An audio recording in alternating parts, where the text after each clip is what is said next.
السلام علیکم ورحمۃ اللہ وبرکاتہ۔ قبلہ آپ خیر و عافیت سے ہیں؟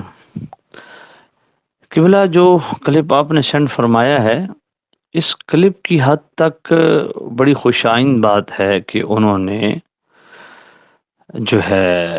مشاجرات صحابہ کے حوالہ سے اس چیز کو بیان فرمایا، اور خاص طور پہ سیدی اعلیٰ حضرت رحمۃ اللہ تعالی علیہ کا حوالہ کوٹ کیا۔ لیکن ان صاحب کا معاملہ کچھ ایسا ہے کہ ان پر جو اعتراض ہے، اس اعتراض کا جواب آج تک انہوں نے نہیں دیا۔ تو جب تک اس پہ یہ مطمئن نہیں کریں گے، ٹھیک ہے اس کلپ کی حد تک تو یہ عوام خوش ہو جائیں گے یا مطمئن ہو جائیں گے، لیکن اہل علم جو ہے صحیح العقیدہ علماء جن کے ہم جوتے اٹھانے والے ہیں، وہ ان سے مطمئن پھر بھی نہیں ہوں گے جب تک جو ان پر اعتراض ہے اس کلپ کی صورت میں، جس میں انہوں نے واشگاف لفظوں میں یہ کہا کہ حضرت مولا علی رضی اللہ تعالیٰ عنہ کو ایک عرصہ دراز تک حکومت کی سرپرستی میں ممبروں سے گالیاں دی جاتی تھی، اور ایک دور وہ بھی آیا کہ ممبروں پہ بیٹھ کے مولا علی کو گالیاں دی جاتی تھی۔ یہ تاریخ میں یہ دور بھی آیا، آپ پڑھیں تاریخ، بنو امیہ کیسا دور بھی دنیا نے دیکھا ہے۔ اسی لیے حضور نے فرمایا تھا من سب علی فقد سبانی، جس نے میرے علی کو گالی دی اس نے مجھے گالی دی۔ اور لوگوں نے ممبروں پہ بیٹھ کے باقاعدہ حکومت کی طرف سے یہ جو ہے وہ قانون تھا کہ تمہارا خطبہ مکمل نہیں ہوگا جب تک علی کو گالی نہیں دو گے۔ یہ لمحے بھی آئے جب اس دور میں دشمن علی موجود تھے، مبغضین موجود تھے،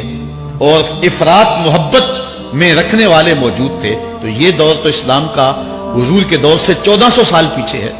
تو یہاں بغض رکھنے والے بھی موجود۔ دیکھیں یہ آپ اس ماحول میں بات کر رہے ہیں جس ماحول میں ہر دوسرا بندہ منہ پھاڑ کے آپ سے یہ کہتا ہے کہ جی حضرت امیر معاویہ رضی اللہ تعالیٰ عنہ کی حکومت تھی، اور ان کے آرڈر سے، سرکاری طور پہ ان کے آرڈر سے ممبروں پہ مولا علی کو گالیاں دی جاتی تھی۔ تو آپ جو بات کر رہے ہیں، آپ سے مراد کون سی حکومت ہے؟ آپ کی کون سی حکومت آپ مراد لے رہے ہیں؟ کون سا حکمران ہے جس نے سرکاری سطح پہ خطباء کو آرڈر کیے ہیں کہ مولا علی کو گالیاں دیں؟ اور آپ اس ماحول میں یہ بات کر رہے ہیں کہ جس میں ہر لفظی اور ہر تفضیلی حضرت امیر معاویہ پہ انگلی اٹھاتا ہے۔ اب آپ اس کی وضاحت نہیں کرتے، اس سے رجوع نہیں لاتے، اور اس طرح کی چیز بیان کر کے عوام کو مطمئن آپ کر سکتے ہیں، اپنے حلقہ احباب کو آپ مطمئن کر سکتے ہیں، مگر ہماری خواہش اور ہماری تمنا اور ہماری ریکویسٹ یہ ہے کہ یہ صاحب جو ہیں اس چیز سے جو ہے وہ رجوع لائیں، یا اس کی وضاحت کریں کہ میری مراد کون سی حکومت تھی، یا میری مراد جو ہے وہ کون سا دور تھا جس دور میں حکومت کی زیر سرپرستی مولا علی کو گالیاں دی جاتی تھی۔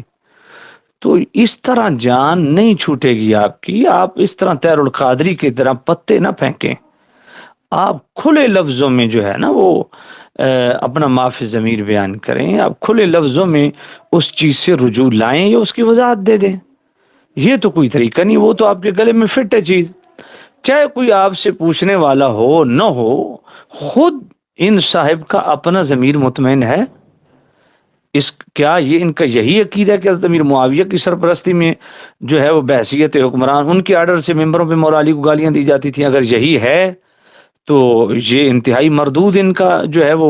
فکر نامراد ہے۔ اگر یہ مراد نہیں ہے تو پھر اس طرح کی مبہم بات آپ اس دور میں کہہ رہے ہیں جہاں واضح طور پہ اس طرح کا الزام حضرت امیر معاویہ پہ دھرا جاتا ہے۔ تو جب تک جو ہے یہ اس سے رجوع نہیں لائیں گے، تب تک کم از کم وہ اہل علم جن کی مجلسوں میں ہم بیٹھے ہیں، جن کے جوتے ہم نے اٹھائے ہیں، وہ علماء حق ان سے مطمئن نہیں ہوں گے، چاہے کوئی ان سے پوچھنے والا ہو نہ ہو۔ ان کو چاہیے کہ یہ اپنے ضمیر سے فیصلہ کرے۔ دوسرا یہ ہے کہ ایک عرصہ دراز سے ہم دیکھ رہے ہیں کہ اندرون بیرون ممالک میں ان کو انہی تفضیلیوں کی آشیرواد حاصل ہے،